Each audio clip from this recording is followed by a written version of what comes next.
Tired of the same old at business events? Well, this is not the same as last year. The podcast where we blow up the boring and lead the charge into the attendee-first era of business events. I'm Clare, Forestier, a business event MC obsessed with transforming audiences from passive observers into dynamic participants at events. Each week we'll challenge the conventions, share actionable tips, and hear from fellow event rebels who are mastering the engagement game.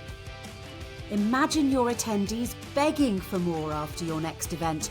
That's the magic of prioritising their experience. Ready to ditch the dull and create corporate events your audiences will rave about? Then you've found your tribe. Join the movement. Welcome to Not the Same as Last Year. Hi, and welcome back to Not the Same as Last Year. I'm your host, Clare Forestier. I'm a professional business event MC. And today we're diving into a topic that is absolutely crucial for any successful event: the power of a clear objective. Now, many of you might be thinking, well, isn't that obvious? Well, you would be surprised, because sometimes, even with all the planning and effort, events fall flat if there is no clear understanding of what we all actually want to achieve. So this episode today is inspired by a couple of things. First of all, as an MC myself, I have seen firsthand how unclear objectives mean that the needs of the attendee are not a priority and the events fail. Now, you might think, surely there are KPIs and goals and objectives in business events. Well, yeah, but I can't tell you how often my question to planners, which is, what do you want your attendees to do as a result of attending this event, is met with a blank face. And that is a glaring sign that the objective behind the event is just not clear to those who are actually organising it. So while everyone working on the event, organisers, suppliers, etc., we all might have ephemeral objectives like engagement, fun, education, or whatever, it's often a little bit woolly, and that makes success harder to measure and achieve. And I'd suggest it potentially sets the team, or at least certain members of it, up to fail, because in the absence of a clear objective, interpretations of success will vary. This is the second inspiration behind this week's episode. I've heard event planners complain that one or other of their suppliers didn't do their job properly, and that's the reason that the event wasn't a great success. Now, while I like to believe I've done a good job at all the events I've hosted, I might sometimes wonder, well, why didn't they rebook me this year? Or why was the testimonial not that great? So I did a little research recently to find out what clients say when their MC has failed to meet expectations. Now, there is little data on this actually, because none of the big event prof surveys seem to ask that many questions about the event hosts or the professional moderators. But being a modern girl, I thought I'll ask artificial intelligence. And the responses I got, they're like this. MCs that got the tone wrong, MCs that didn't engage with the audience, those that told inappropriate jokes, or that weren't able to deal with an emergency. Okay, fair enough, and often justified, although not me, obviously. I'm hilarious, and I'm an absolute tower of strength in emergencies, just saying. But my point is, while of course there are crappy MCs and ineffective suppliers, I wonder how often is it the supplier's fault, and how often is it the fact that the supplier was set up to fail by a lack of clear direction from the start. I believe you are just not set up properly for success if you are not properly briefed on the goals and objectives for the event. So let's unpack this idea of clear objectives. Why are they so important? Well, imagine you were building your dream home. Now, you want somewhere nice to live, and in the same way with an event, you want your audience to have a good time. But would you just get the carpenters to start hammering away without a blueprint? Absolutely not. You need a really clear vision of what you want your final product to be. Everybody's dream home is very different from each other's.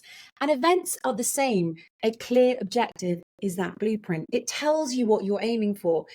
Do you want your attendees to walk away with a new skill, a shift in their perspective, a renewed sense of motivation? Once you know exactly what you want, then you can make all your other decisions about the event flow from there. The content, the format, the speakers, even your choice of MC.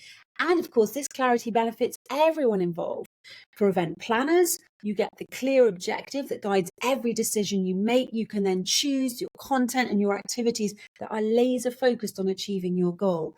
For suppliers like MCs, AV, whoever, with a clear objective, we know exactly what role we need to play. We can tailor our approach, adjust our tone, ensure the audience is engaged in a way that moves the needle towards your objective. And for attendees, really clear objectives translate into a more relevant and engaging experience. The content you present, the discussions you have, everything aligns with what your attendees are there to get out of the event. Okay, so how do you actually define a clear objective? Well, remember that question I asked, what do you want your attendees to do after the event? That is actually a pretty powerful way to get you started because it attributes an action that can be measured. So, do you want your attendees to implement a new strategy in the workplace, change a behaviour in their daily lives, buy your product, become an ambassador for your organisation, make a donation, make an investment? What? By focusing on the what, getting the desired action, you are then going to be well on your way to crafting a clear objective that you can then share with the entire event team to ensure that every decision and investment aligns to the goal. For example, if you want them to implement a new strategy, your objective might be increase attendee confidence in implementing new marketing strategies by 20% after the event. Then you work out how you're going to achieve that. You've got this super clear objective. You then make sure everyone involved in the event, from planning team to suppliers to speakers and panelists, knows it and understands how their role fits in, and if necessary, how it will be measured. I don't think you need to say that to your panelists, but definitely to your suppliers. Then, of course, this is fed into your event design. Every investment decision that you make, the content, how it's delivered, everything, it's going to make sure that that is effective, and then the event is effective. So you think, will this hire, this purchase, this event tech investment, this speaker impact the experience of our attendee in a way that produces the emotions we want to ensure that they are impelled to the action we've decided in our objective? If we need engagement to get them to do what we want, which, short answer, you always will. Shall we do what we've always done, or shall we change things to move the needle faster? Will shoving in acres of content, grabbing for shiny things like apps and LED walls and celebrity speakers get our attendees to do what we want? Maybe. Or do we need to be more intentional, reduce the session times, reduce the number of sessions, increase the breaks, hire an amazing MC, and design an agenda of collaborative workshops and facilitated networking to get our attendees to do what we want? Could be that too. 9 out of 10 times, the way you've always done it is not going to give you your objective. And spoiler alert, the fastest, most effective way to get people to do what you want is to give them what they want. You need to build an event that makes them feel heard and valued and inspired. So I promise I won't do this often, but I want you to do some homework. It won't take long. Think about your next event. Do you have a clear objective in mind? And I don't just mean everyone have a great time and leave thinking we're brilliant. If not, grab a pen and paper and get those creative juices flowing. Figure it out. Remember, a clear objective isn't just a nice to have. It is the foundation for an event that truly will deliver impact. It is going to ensure that your attendees leave feeling empowered and equipped to achieve the outcome you desire. So take action, define your objective, and watch your event reach a new height.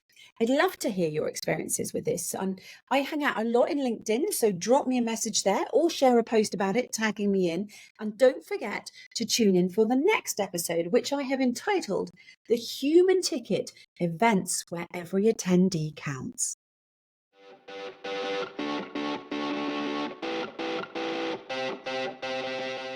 And there you have it. I hope you're inspired to revolutionise the attendee experience at your next event. Ready to dive deeper? Download your free guide, 5 ways to elevate your attendee experience without breaking the bank. The link is in the show notes. Subscribe to Not the Same as Last Year podcast, connect with me, Clare Forestier, on LinkedIn, or visit my YouTube channel for even more tips and insights to make your events a hit with your attendees.